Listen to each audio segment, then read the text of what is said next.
I'll say the habits that took you 30 years to learn, you're not going to unlearn them in 30 minutes. We think that forming a new habit takes 21 days. First of all, that's a long time. It's 10 times longer than your Amazon package is going to take. So right there, even if you magically could snap into a new pattern in 21 days, that's a long time, quote unquote, in the Amazon generation. If you interrupt automatic negative thought with randomly timed catalysts for different thoughts that combat that, over time, those random interruptions will train your brain to think differently. Meet Tony. The alarm has already gone off 3 times and he hasn't moved. In the kitchen, he can hear cabinets opening and closing, cereal being poured, backpacks being zipped up. His girlfriend is doing her best to get her 2 sons to school on time. And Tony knows that he should be getting out of bed. There are emails to reply to. He has quotes that need to be sent out, calls that need to be made. Another day of chasing numbers, chasing quota. But he just lies there, staring at the ceiling, feeling a heaviness that doesn't allow for him to get out of his bed. Tony is an account manager at a chemical manufacturer, a job that is built on pressure and performance. Quotas, pipelines, forecasts. Every month, that scoreboard resets. And Tony used to think that his problem was that he procrastinates, he can get distracted, he can get lazy, and if he just worked harder, if he just woke up earlier, if he drank more coffee, that he'd snap out of it. But lately, this cycle just keeps tightening. One week, he'll feel unstoppable, and he'll think that he's finally turned things around. And then the next week, any little thing will overwhelm him to the point where he can't even open his laptop. And a nagging thought keeps running through his head, one that makes it so hard for him to focus. It's the thought that he is such a disappointment. And at home, the pressure is still there. He loves his girlfriend, and he loves helping to raise her 2 sons. But there's money stress, fights, a sense that there's never enough time, and he wants to show up better for them. Sometimes he can't even show up at all. And Tony grew up believing that men don't talk about mental health. They push through. They just learn how to keep going. And that's what he's been trying to do, but it's not working.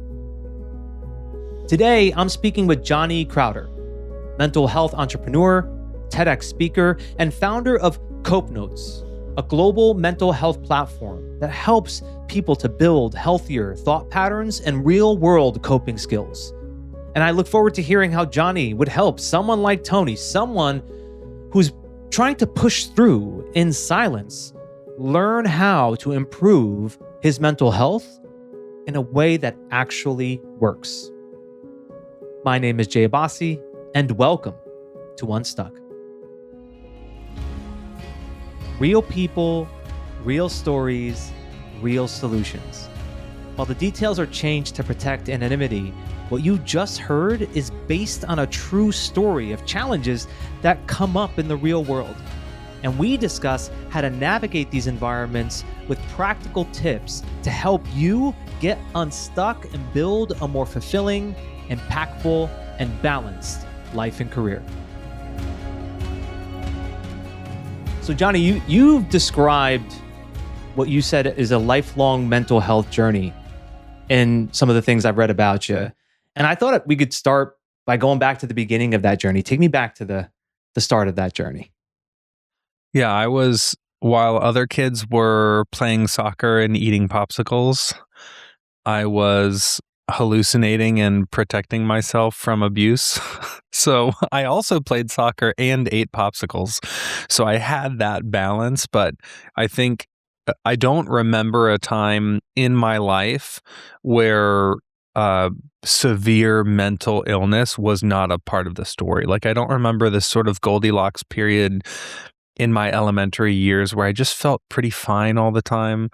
It was like from the jump, from my earliest memory, I was afraid or angry or like unreasonably anxious for my age. And I think now what's really cool is I feel very young now. I mean, I feel like a kid in many ways now, and I think that's because I had to be an adult when I was young. I had to like keep my wits about me and like keep my fists up to protect my face. And then now that I'm in my 30s, I feel like a total kid because I think I did life in reverse.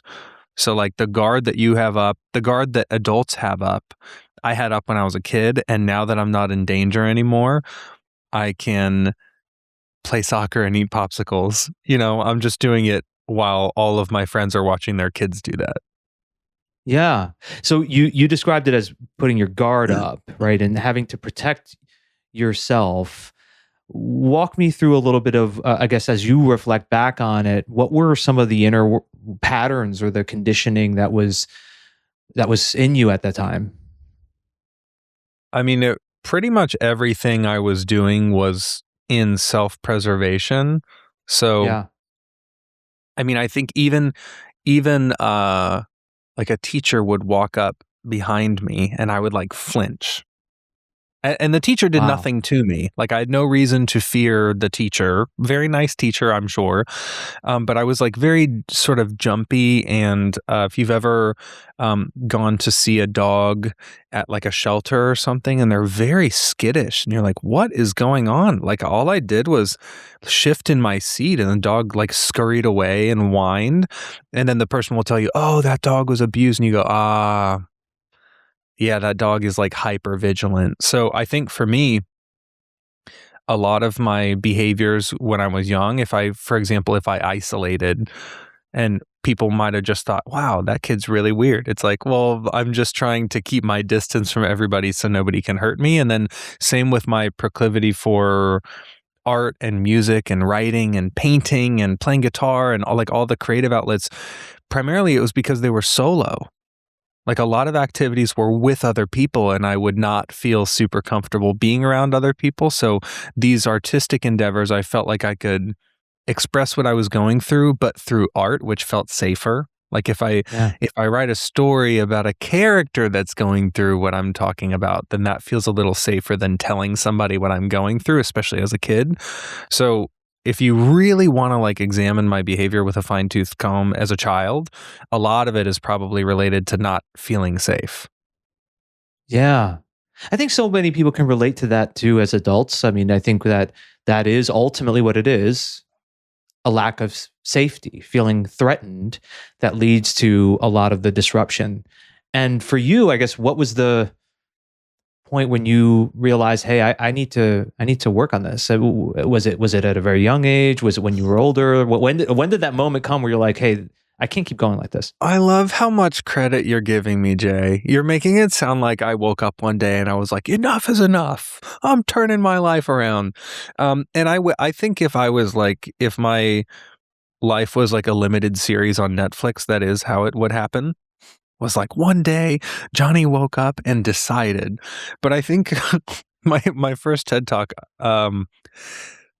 the title of it is How to Grow as a Person and Why It Sucks. And the reason it sucks is because it's not linear. It wasn't this. I think I was waiting around for like this eureka moment where like everything clicked. And then, because that's such a great story to tell. And my recovery was not that. It was like many times boring and frustrating and uneventful. And it looked like I wasn't really making any progress at all, just treading water. But each day I made like a teeny tiny little step in the right direction. And over time, like imagine if you're in a boat and you're sailing and you change your course by 1 degree. For the first hour, you're really not seeing much of a difference. But given a long enough time horizon, that 1 degree change puts you on like another continent if you keep sailing long enough. So I feel like for me, I wish I could tell the story that that it was abrupt, like a download from God. And I think, in fact, it was like a bunch of little annoyances. Like an example I'll give you is I used to really struggle with severe obsessive compulsive disorder, OCD, and I couldn't touch my food. I couldn't touch other people. Other people couldn't touch my food. I couldn't touch doorknobs or gas pumps, like you name it. And I got to a point where like it was taking me like 45 minutes to make a ham and cheese sandwich. Yeah. And I was just like, this is not sustainable. Like I got to see if I can figure out how to make a sandwich in 30 minutes and then make a sandwich in 25 minutes. Like I need to freaking whittle this down. So my whole recovery has looked a lot like that. It's like case by case. I remember I used to not be able to step on cracks. And it was a delusion. I feared that there were tiny blades in the, I can't believe I'm saying this, but it's true. I used to firmly believe that there were tiny little blades, like razor blades in the cracks that would cut through my shoes to cut my feet, but nobody else's.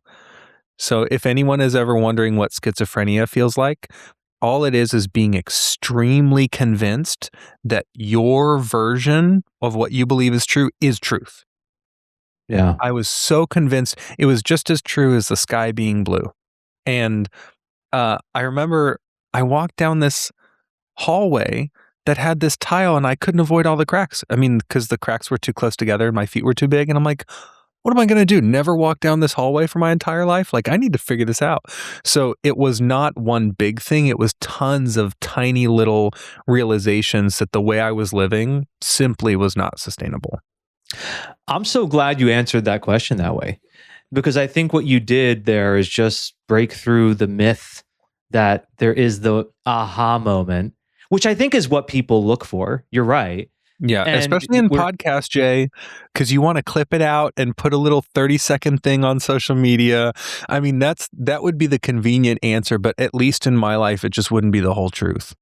Well, it's the convenient answer, but I think it's also the what's the word I'm looking for? Like the most sensational of answers. Like it's what people like to hear. It makes them feel good to hear that.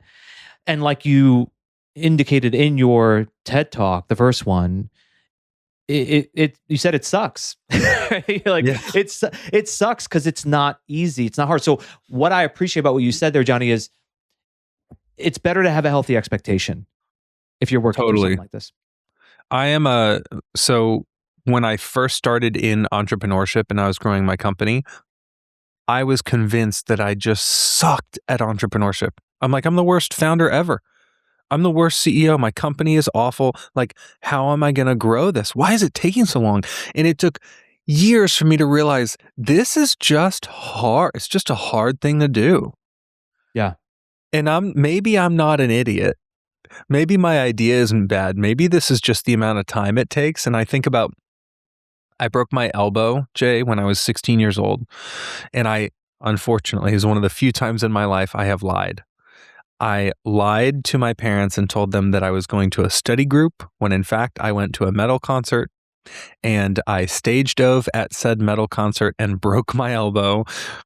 And when I got my cast put on, it was like in a 90-degree, it was my left arm, but it was in like one of those 90-degree casts, and I could not move my arm at all. And they had to keep my cast on for 6 weeks. And then afterwards I did 6 weeks of PT. This was about 3 months.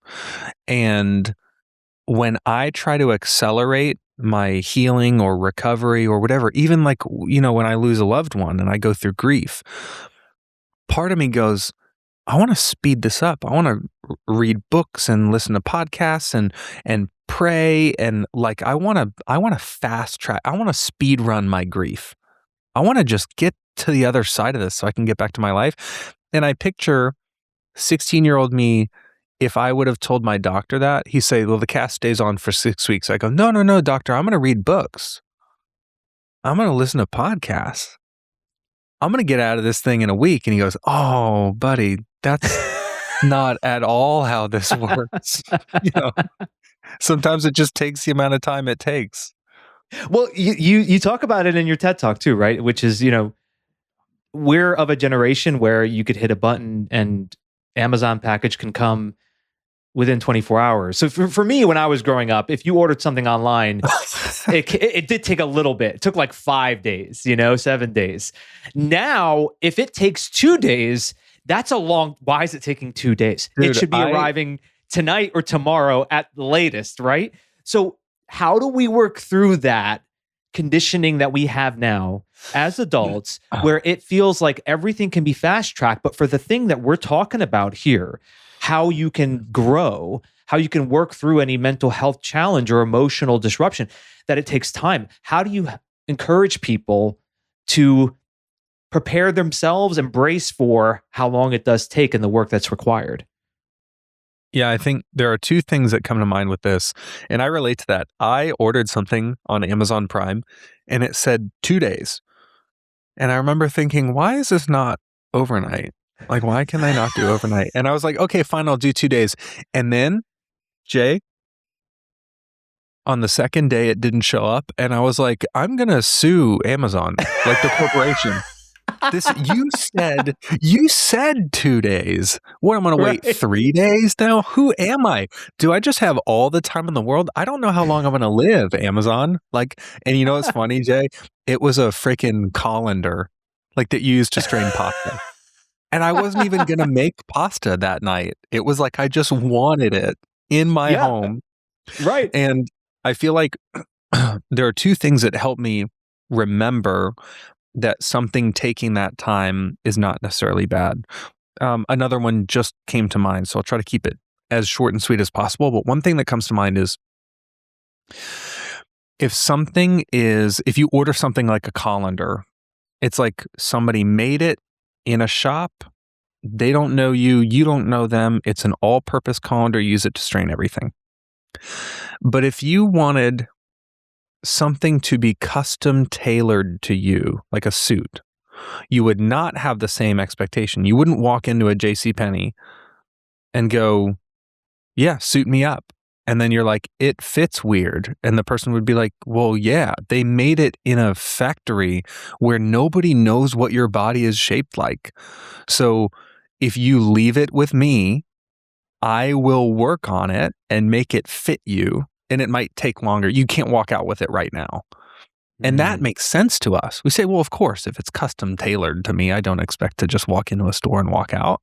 So I try to remember that recovery from anything, recovery from grief or a divorce or a diagnosis or a mental illness or whatever, recovery is custom tailored to us. So it's easier for me to think, well, yes, maybe some of the building blocks of recovery I can get through a conversation with a friend or through reading a book. But like, just like when you go to JCPenney and you get a suit, yeah, you can get a jacket and you can get pants. You're not going to be naked. But to have it like fit 100% of your body, that part is going to take a little more time, and that's not necessarily bad. And the other thing I always bring up is we know that it is unlikely that we will lose the extra weight that we've put on faster than we've put it on. So, for example, if I'll use a different example instead of weight.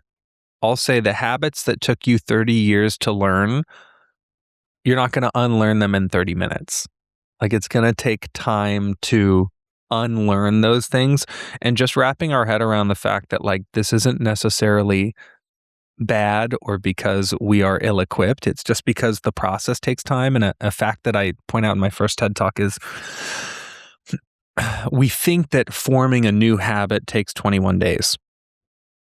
First of all, that's a long time. It's 10 times longer than your Amazon package is going to take. So right there, even if you magically could snap into a new pattern in 21 days, that's a long time, quote unquote, in the Amazon generation. However, it can take up to 254 consecutive days for a new habit to feel normal, like your new normal.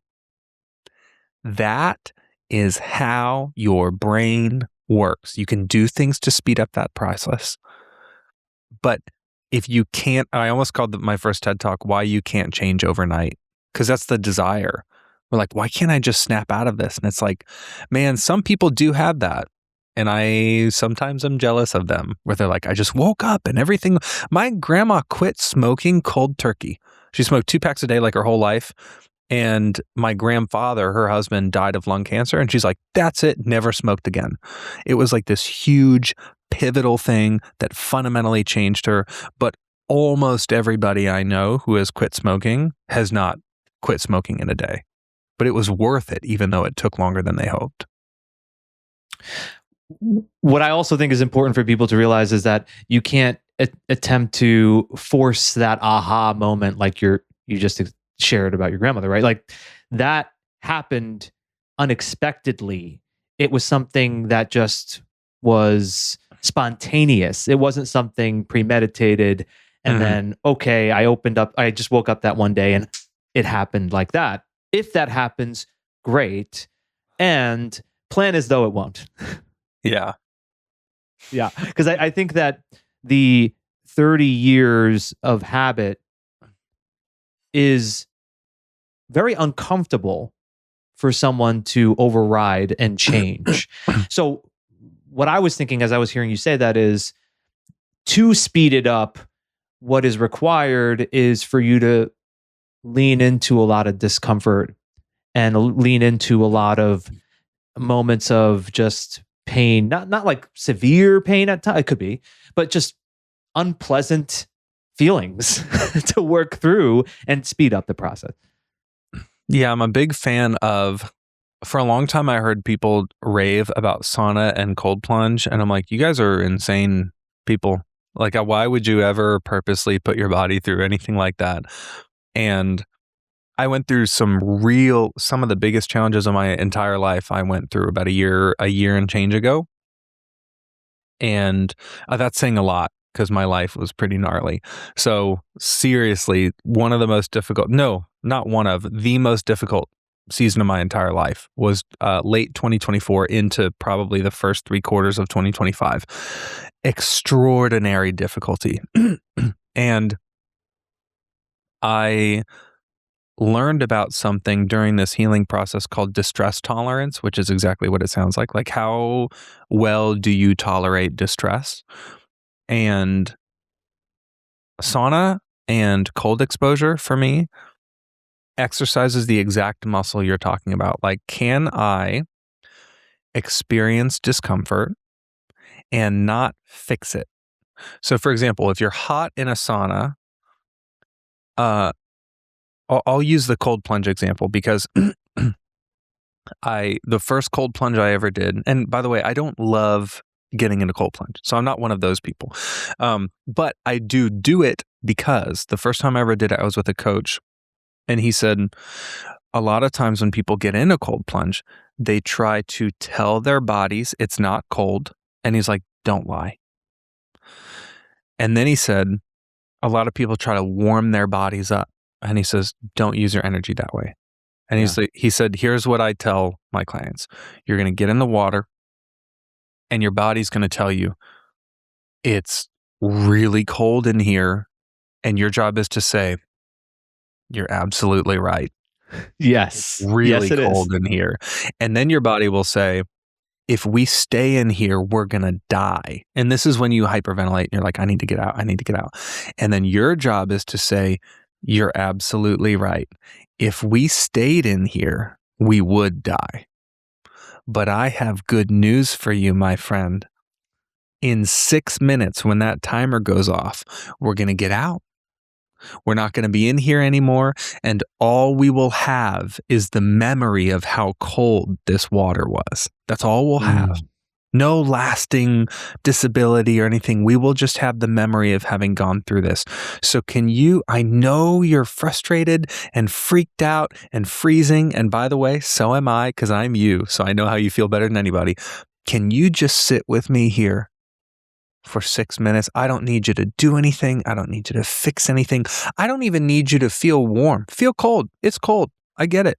Just sit here with me for 6 minutes and don't fix it.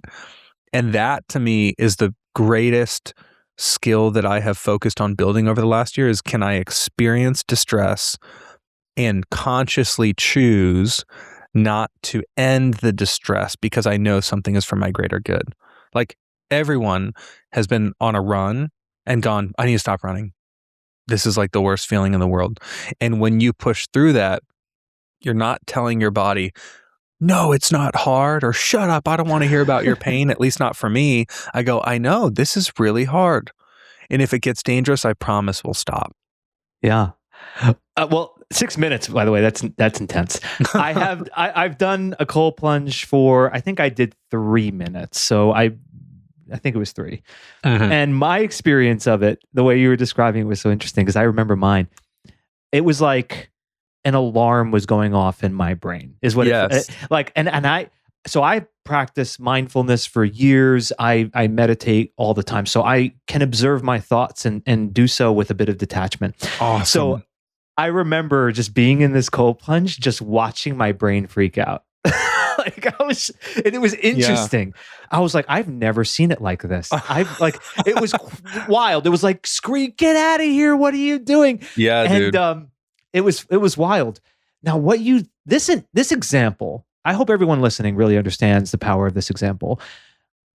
It applies to every sort of discomfort and disruption, because what you described in that conversation that you had with yourself inside the cold plunge is such a valuable conversation for anyone to take when they're experiencing any emotional disruption. Like, wait, you're feeling anxious, you're feeling overwhelmed, you're feeling worried. What do people do? They resist it. They distract themselves from it. They fuel it with more. They just keep adding to it. Mm-hmm. But the way you just described that conversation that you had with yourself would be the same, I would advise, for somebody else when they're feeling stressed, anxious, overwhelmed. Like, yes, this is what it is. Yes, this is unpleasant. No, we don't have to fix it. We can just be here, and it's going to, sooner or later, it will go away. And what I think about is, like, if you look at the things in your life that you're proud of. So let's say you're proud of yourself because you adhered to a diet, for example. The part of your brain that says, this diet is uncomfortable, we need to stop. You say, I know. Trust me, if I eat another freaking spinach salad, I think I'm going to poop my brains out. My last brain cells are going to come out of my butt. But I just, trust me, can we please stick with it? I know it's uncomfortable. Can we not fix the discomfort? Because we're trying to fix something else, actually. And then the same is true, anyone who has a degree. They've been there with studying. If I have to read one more page of this textbook, I just want to close this. I want to throw the textbook out the window and play video games for the rest of the night. And you tell yourself, I know, dude. I know. Trust me, I'm reading the book with you too. Like, I'm just about at my capacity. I know you want to fix the discomfort, but I'm trying to fix my career path. And so by me not fixing the discomfort, I can fix something even more uncomfortable, which is the fact that I can't get a job where I want to work because I don't have this credential. So I'd rather fix that discomfort than this one. Yeah. The approach is one where you have to learn how to get out of that self-criticism, self-judgment, which is usually the path people go down, and they're really harsh to themselves, and they have to learn how to be kind to themselves. I had this experience just the other day. It was so somewhat similar to what we're talking about, where I had to deal with some rejection. So there was this opportunity, right, Johnny? I'm so excited for it. I'm like, yes, I really want this opportunity. It's going to be great for our business. And it was between me and, let's say, 1 or 2 other people or companies, and they went with the other person. Mm-hmm. And that sting of rejection hit me. And I realized it in the moment. And what I did was I sat on my meditation cushion and I just sat with it. I just sat with it. And the words that kept going through my mind were, be with, learn from. It just came to me. I just kept saying, be with, learn from. Don't try to fix. Because that's the tendency, right? We always want to fix things. Yeah. I am also learning this with my girlfriend. Like, I think I don't mean to overgeneralize, but I'm pretty sure any guy who has heard his girlfriend complain about something, you immediately go into like Tim the Toolman Taylor from Home Improvement. You're like, well, why don't I just fix it? This thing is bothering you. Well, why don't I just like make it go away?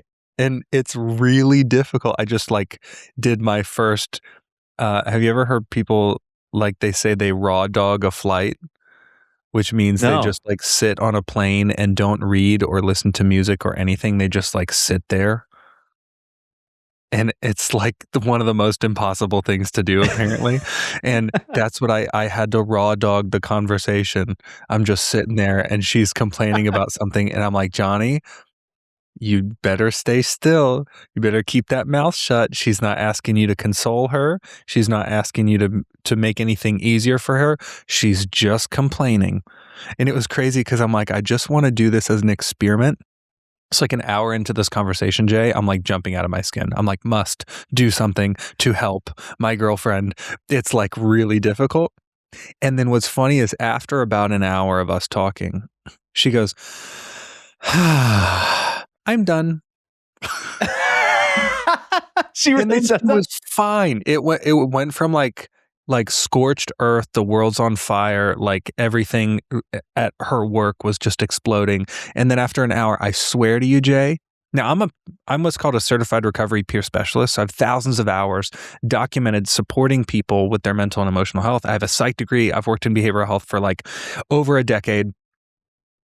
I freaking sat there and did nothing. I full stop didn't move a muscle. And she was like, it was like an outer layer. It was like a snake molting where like the whole outer layer was gone and she was all fresh. And I was just like, what? And all I did was allow her discomfort. And I'm like, why don't I do that with myself? Mm. And it's because it's hard to sit there for an hour and allow yourself to fume. But what you just said, like sit there and feel the feeling, just Yeah. allow the feeling. Like no kid is going to say, mommy, mommy, mommy forever. If you say, yes, baby, and he goes, I love you. And you're like, I love you too, buddy. And then that's it. That's it. But our Yeah. fear, I think, is that will continue forever. If we listen to the mommy, mommy, mommy, it's going to go on forever. And it's like, no, my therapist says you can feel a feeling all the way to the end of it. And every feeling has a natural end. You don't actually experience perpetual grief. You can feel that grief until the end of that little episode of grief. Sort of like when you're on Netflix, it doesn't have to autoplay the next one. Like you can turn off autoplay. You can feel that grief all the way to the end. And you might feel grief all the way until hungry. And you're like, man, I need to make some lunch. It's like, okay, great. Just for a moment, you're not experiencing grief. You felt it all the way to the end of that episode. Yeah. Yeah. I think so much of what is required for anyone to be able to get to that kind of place, and I want to get your take on this, is first the openness to, right? You have to be open. And I know you talk a lot about mindfulness, and I'd love to hear how you incorporate mindfulness into your life, and how you any practices that you use. I know you said a toolkit on your website. Like, what are some of the things that you feel really have helped you in the world of mindfulness to work through these things? I will be honest with you. The word mindfulness has been like a dirty word for me in my life. It feels like jargon, sort of like I've had this natural disinclination towards yoga or meditation, or I always clocked it with like fashion. Like, oh, it's on like some tabloid magazine, like, oh, 3 Pop meditation tips culture. that'll make you Yeah. slim for summer or whatever. And it's like, what? What is that supposed to do? So I've had this like bad taste in my mouth around all of these things. And I think I've had to kind of redefine mindfulness and think about how, for me, it looks more like talking to myself, just like I basically talk to myself like I'm my nephew. So my nephew is 12, just turned 13. And I think when people think of talking to themselves, they'll say things like, "Shut up, Jay.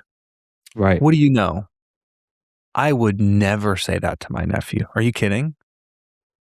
That's so invalidating and dismissive, but I also wouldn't say whatever you want to my nephew either.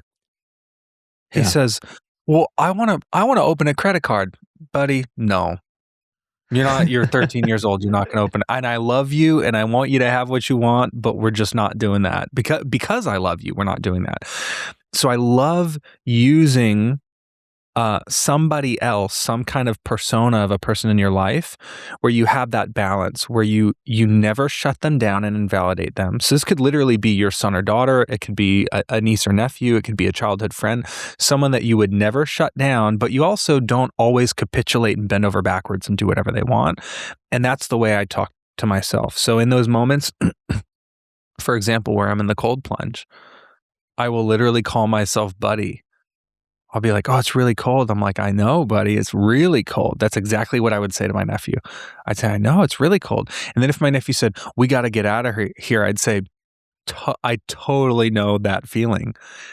Like that wanting to get out because it's so cold. And you're right, it's so cold that we really want to get out. I bet everybody in here wants to get out because of how cold it is. But I think we should try to stay until the timer goes off, because that's part of the benefit of doing this, is like if we can just sit here. So it's a way to speak to yourself compassionately. And when people would say like, "Oh, listen to your thoughts and observe them," I'm like, "What are you talking about?" And then when I put it in terms of like speaking to myself, kind of like a dialogue, like you listen to yourself and then respond compassionately, that feels way more natural to me. So all the time, I will notice my thoughts and then address them with compassion, the same way that if Yeah. have you heard of a bid for attention, like in a relationship? No. A bid for attention is like, if I say, "Jay, I saw a tree on a bird outside," or "I saw a bird on a tree outside of my house this morning," that's a bid. And then if you accept the bid, it looks like, "Oh, what kind of bird?" Or like, "Do you not normally see birds there?" It's like I sort of tossed you something and then you're like, "Yeah, I'll Yeah. take that bait. Like, let's talk about that." And I think a lot of times with mindfulness, we either take too much of the bid and now the whole day we're going to be thinking about this bird, or we shut it down and we don't listen at all. So especially a lot of, again, generalizing, but what I see a lot of men do is they will experience something painful like loss, and some part of their inner being will say, "Jay, I'm really sad about our mom passing away. I'm really sad." And what a lot of Jays do is they go, "Yeah, I'm not trying to deal with all that." And that's like the opposite of mindfulness. And I think that's how most people power through life, is they don't accept the bid. They said, Yeah. "No, no, no, They we're not doing that." they suppress, they push it Mhm. down. And then, I often tell the story of how that was something I saw my father growing up. So I'm Middle Eastern, my father, traditional Middle Eastern man. And he would just be on his chair. You could see he's upset about something. He wouldn't talk about it. And then at some point, something would happen and he'd explode. It Yeah, would but be a something pressure cooker totally that, unrelated. right. Like Something he would unrelated. he'd pick up the wrong part of the newspaper and he'd go, "This newspaper sucks." And you're like, "What is it's not the newspaper. Something else is happening."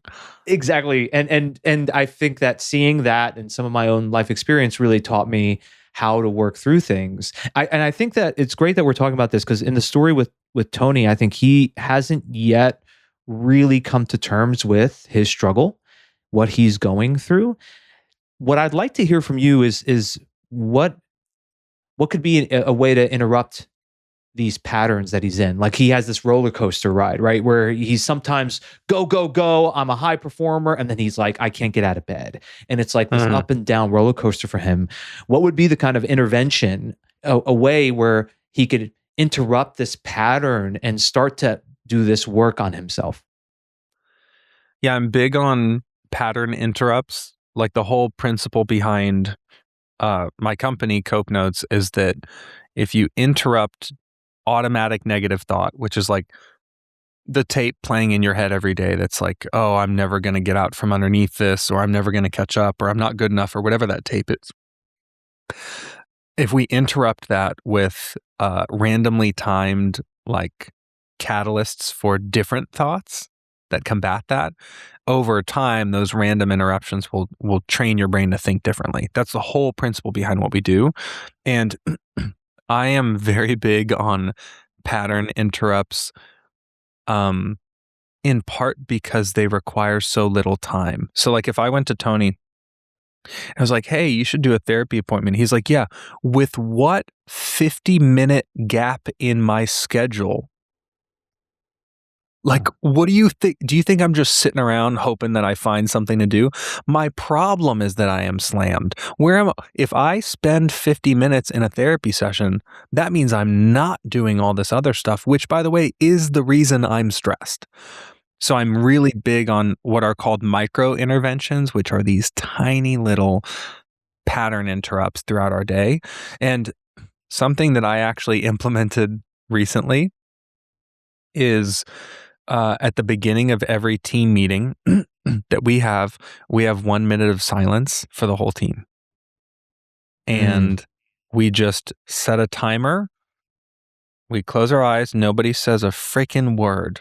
And we are just, and it's like, have you ever seen a cartoon like Roadrunner cartoon, for example, where the Roadrunner starts running and like a ghost of the Roadrunner is left behind, and the road, like that's how fast it ran, that the body of the Roadrunner started running, but the spirit or the essence of the Roadrunner is behind it and it needs to catch up. That to me is what that minute is for, is like you race from meeting to meeting to meeting.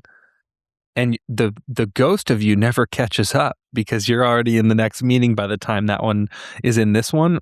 And I'm a big believer in like, it does not have to be a 15-minute meditation session. I don't even know that we would call it a meditation session at all. It's just a 1-minute timer and no one does or says anything. And it is so bizarrely restorative. Like, think about it, Jay. A song is 3.5 minutes. So this is less than a third of the length of a song. This is almost no time at all. I mean, most people spend longer peeing. Brushing your teeth takes twice as long as this. So this is like such a tiny little sliver. Yeah. And I am such a believer, and especially in stories like Tony's, where he's like, dude, I wish I had time to listen to the audiobook and to read about this every night and to sit down and have a 2.5-hour conversation with my wife. And I'd say, you don't have to start with those huge things. You can start with something small, and just consistency is what wins over time there. Yeah. With CopeNotes, I'm curious, what are some of the kinds of messages that you feel are really valuable for people? Like you said, interrupting the thoughts. What would be something that would be an example of what you would want to take in to really redirect? Yeah, I will. Our content is pretty varied on purpose. So like, you don't get what I get. I don't get what Greg gets. Like, we all get different messages at different times. And the messages all contain health education content. And this is what I'm really passionate about. I might get a psychology fact. You get a journaling prompt. Greg gets an exercise. So all of the content is based on proven psychology, written by real people with firsthand lived experience going through difficult stuff. So not AI generated. This is written by real flesh and blood human beings. And they're all like 2 sentences long. So I think I'm big on, listen, if you can motivate or inspire somebody to take action, love it. That's wonderful. I also need there to be some element of education there. I need people to learn something. Like, one of the things that equipped me to succeed in my recovery was actually going to school for psychology and learning about the brain and how it works. Because with that knowledge, I could attack like, man, think about financial education and the institution that is financial education. Most people are making poor financial decisions because they actually don't know, they don't have the knowledge. So with finance, we do need to inspire and motivate people to make intelligent financial decisions, but we cannot do that without equipping them with the education required to make informed decisions. And I think mental health is the same way. We can't just tell people, be positive. Yeah. If someone told me that, I'd be like, oh, great idea. Why didn't I think of that?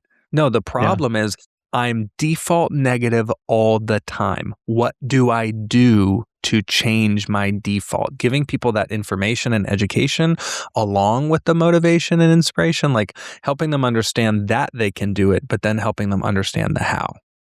Yeah. I think it's a incredible system to be able to provide people with these pattern interrupts, because we are always on our devices, and we're now using the device because it goes right to your phone. Is that how it works? It goes right into your phone, right? So it's a way to also, it's interrupting what is oftentimes the thing that keeps you in a state of negative thinking, right? It actually comes right on the surface of that. And I would say to anybody too listening, I think that having something like that paired with reading good books and listening to because like you said, you went to school for this, and that really shifted and accelerated your understanding. I think that, like, here's why I say that. I think that I often see people diving into these, like, I don't know if you've seen these, like, Cliff Note, read a book in 15-minute kind of situation. Have you seen some of those? Yeah. Yes. And I think to myself, I'm like, okay, that's cool. And they would get so much more if they just read the entire book, like if they immerse themselves, because immersion matters, Johnny, right? It's immersion into it. So receiving multiple text messages is excellent. And you do have a bit of immersion there. Pairing that with, like, I'm going to actually sit down and spend 10, 20 minutes it doesn't have to be a lot, reading a book about this would accelerate that progress. I also, I really empathize with people who are like over leveraged on work, like Tony. Like, I deeply empathize with that. You have your personal obligations where, like, you want to make your loved ones feel heard and supported and you want to be present there. And then you're also like, I'm full stop drowning with work, so I don't know when I'd have time. And some of my, like, greatest healing in my life has come from listening to audiobooks or sermons or podcasts or whatever while I am cooking or cleaning, while I am working out, while I am driving. I keep a book in my bathroom next to my toilet for when I poop. And I am reading, I'm talking, I'm reading 2 pages or whatever. Yeah. But the alternative is that you sit there and look through stuff on your phone that does not matter, or you are frantically trying to catch up on work stuff while pooping. Take the minute or two. It is like, I know for a long time, I didn't want to read the Bible. So I'm a Christian, and it took me a long time to become a Christian. Like, I did not want to hear anything about God for almost my whole life. And then about 10 years ago, I started getting curious, looking into it for myself. And I was baptized about 8 years ago. And I've never read the whole Bible. And I have all sorts of beef with the Bible, all sorts of things that make no sense. And I, like, can't wrap my head around or make me angry. Like, how could God do this? Is this even real? All of that. And so a friend of mine said, we should do a Bible reading plan together where you read the Bible in a year. And I was like, do you think that I am unemployed? Like, when will I ever find the time to do that? And we looked it up, and it takes on average between 12 and 20 minutes of reading per day. And I was like, even that is hard when am I going to do that? And now I have made virtually no change in my life to make time for this, because I will read it while I am brushing my teeth, and I will listen to the audio portion while I'm doing dishes. I've changed nothing. All I do is do that instead of something else. I've made, quote unquote, no time for it. And I think people would be shocked at, now, making an hour a week for therapy sounds very intimidating. But imagine if I said, I need you to set aside 8 minutes a day. Like, well, that sounds a little more possible. And it's like 8 Yeah. times 7 is almost 60. And you're like, well, okay. So it's all mental. Yeah. Or just, I need you to shift what you normally do to include the audiobook. Like, that's it. Like like you said, it doesn't take more time for when you have your morning commute, 20, 30 minutes, to stop just listening to music and start listening to an audiobook. Cause that's what I do too, Johnny. It's for me, I don't sit down 30 minutes on my calendar and listen to an audiobook sitting in this chair for 30 minutes. Correct. But I listen to an audiobook every single day. And it's when I'm at the gym. And sometimes if I really love the audiobook, I like look for other opportunities. Like I'll look for like, okay, I have to get dinner ready. Why don't I just put it on while I'm getting dinner ready? Yep. And it's like, now I'm just speeding it up more. So once you get into it, it becomes like something you look forward to, not something that's this burden that you have to do because you're like, all right, I got to do this for my personal growth. This sucks. All right, fine. I have to do it. Yeah. You know? Once you start learning, I equate it to like when you start working out, your first few weeks, you sort of just feel like, meh.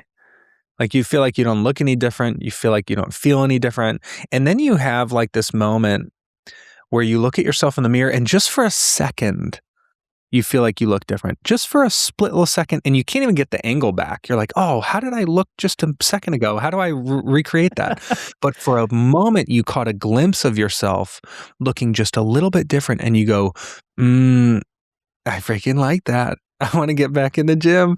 And for me, that's how learning has been, where like, I went to anger management when I was younger. I had a really bad temper. And then I would have an experience where I didn't respond with anger. Even if I felt anger, I'm like, wow, I didn't raise my voice. I didn't raise my voice. Who the heck am I? I must be learning something. I like that. I want to stick with this. So when you start, I'd say tough it out for that first month. If you're not seeing any type of progress, I'm like, stick with it. And then you'll spot something. Keep your eyes peeled and you'll spot something. You go, wow, I think I was just a little more loving to my wife right now. And you're like, now that makes me want to go listen to some more books. I like this. Nothing more motivating than the experience of it and seeing the progress. Absolutely. And so, Johnny, we with Tony and his story, he's someone who is dealing with the emotional stress, the mental stress. He's in this go, go, go kind of life. And if, let's say, maybe he watched your TED Talk or he learned about you via LinkedIn and he reached out to you and he told you what he was going through, rather than what advice would you give him, I'm curious to learn from you. What would you start asking him? What would you ask him? What questions would come up to help him to start to work through this? And why would you ask him those questions? I think I have all sorts of questions for this guy, and I relate to him deeply, and I want to give him a hug. The one question that comes to mind above all others is the person who taught you that you have to hold this all on your own and carry this by yourself and just tough it out like it's a solo job, is the person who taught you that a reliable narrator? I love that. And let's say he says no. Then what? What would you ask him after that? Or what would you do after that with him? Oh, it's such good news. It's such good news because now you can rethink it. Like, I think a lot of us carry ideas and we don't know where they came from. We're just like, I just believe this. I believe a man is supposed to deal with his problems on his own without anybody's help. And you say, I totally get that. Where did you learn that? And if you think, like, at least for me, I'd say, well, I learned that from my dad. Yeah. And then the next question is, does your dad live the type of life that you would like to live? You go, no, my dad's like really stressed and depressed and angry. And he's like, okay, so let's think about that for a second. The source of your information. You ever hear like, it's something like, don't take relationship advice from someone who has less healthy marriage than you or something like that. It's like you Yeah, want to yeah. hear from people whose lives look a lot like the one you want to live. So if someone has taught you a lesson about living life and their life doesn't look like the one that you want to live, I think it's a reasonable, by the way, there are examples. Like I know a cardiovascular doctor who like smokes cigarettes. So it's like, well, that's weird. Like there are outliers where like Yeah, maybe his right. advice is good. Maybe he's a reliable narrator, but his life doesn't reflect it. But I'd say in a lot of cases, it's really important to ask, where did I learn this? And is the source reliable? Has the information from that source proven to be true and fruitful time and time again in my life? I love it. I love it. And for anybody listening, by the way, to learn more about the great work Johnny is doing, I really recommend checking out his website because you have a lot on there. Your socials are on there. It's johnnycrowder.com, JohnnyCrowder.com, and then CopeNotes.com. We talked about CopeNotes. I really encourage everybody to check this out. I mean, a nice seamless way for you to interrupt your patterns, to recognize when you're falling into negative thought patterns and have something that helps you and guides you and supports you throughout the day. It's an incredible tool. And then I know you said you're quite active on LinkedIn as I am, so people can also find you there. But Johnny, I just want to thank you, man. This was excellent. I got so much personally from this conversation. I appreciate you taking the time. And who knows, maybe we'll do it again in the future. Bring it on. What was so great about that conversation with Johnny was how real he made it all. It was very much digestible, affecting our day-to-day, so relatable to what we experience, which is why I felt like I could have talked to Johnny for hours. And I think there's so much we could pull from that conversation. I'll do my best to do as I do, which is give you 3 insights and 3 actionable takeaways to take with you. The first insight, recovery sucks. I like the way he put it. Growing, changing, it sucks. I mean, it's not going to be quick as much as you like it to be. It's full of little annoyances, little disturbances. It takes the time it takes. And he used the analogy of the boat. You know, you shift the direction of the boat even by 1 degree. You may not notice any difference for a long time, but it will get you to a different destination. And it's better to have that kind of healthy expectation whenever you're attempting to recover. Second insight, custom-made solutions take longer. If you want a quick fix, something that applies to everyone, you might not actually recover and it may not actually yield any good results. If you want something custom-made, like recovery for you, it's important to know that it's going to take time to change. While there are some people who have sudden awakenings and change immediately, most of us, it takes longer. And what was the number? He said 254 consecutive days of a new habit is what it takes for it to feel normal. It's, a year nearly, right? So knowing that, I think anyone you look at who's really recovered, who's really worked through some significant challenges, they put in the work in almost every case. Third insight, who's the narrator? If you have a certain way of handling something, a challenge or your own mental health, was the person who taught you that a reliable source? Your father, your mother, your siblings, whomever, were they reliable sources? And oftentimes they aren't. And I think that when you consider any type of pattern that you go down, you have to learn it from somewhere. So asking yourself, where did you learn it from? Who did you learn it from? And do you think that person is the expert in this field? Actionable takeaways. First of 3, improve your distress tolerance. So when you have discomfort, can you experience that discomfort without attempting to fix it? Can you sit in it the way he would sit in that cold plunge in that example? Because oftentimes the best thing you could do is nothing to fix it. It's just to be with it, to feel a feeling all the way through to the end. And if you can put yourself, or when you have that experience of discomfort, can you sit with it? And the encouragement here is to really experiment with this, to sit with that distress or discomfort for as long as you can. Second, actionable takeaway. I'm going to call this buddy talk. He referred to how he talks to himself as buddy. This is, the thought comes into the mind. This is really hard. And you say, yes, it is, buddy. I know it's hard. And if we keep pushing through, nothing really bad's going to happen to us. And the results of it will be so beneficial. So when you can have that ability to listen intently and then respond with compassion, you are practicing mindfulness. He has a different angle to this, which I loved, and that is the conversations that you're having with yourself. And when you have those bids for attention, a thought that pops into the mind, the tendency could be either to suppress it, push it away, or to obsess over it. And neither one of those work. Instead, it's to respond to it the way you would a child who's trying to get a bid for your attention, and not let it derail you so that you're now acting in a way you don't agree with, nor do you suppress it. Third, actionable takeaway, use pattern interrupts.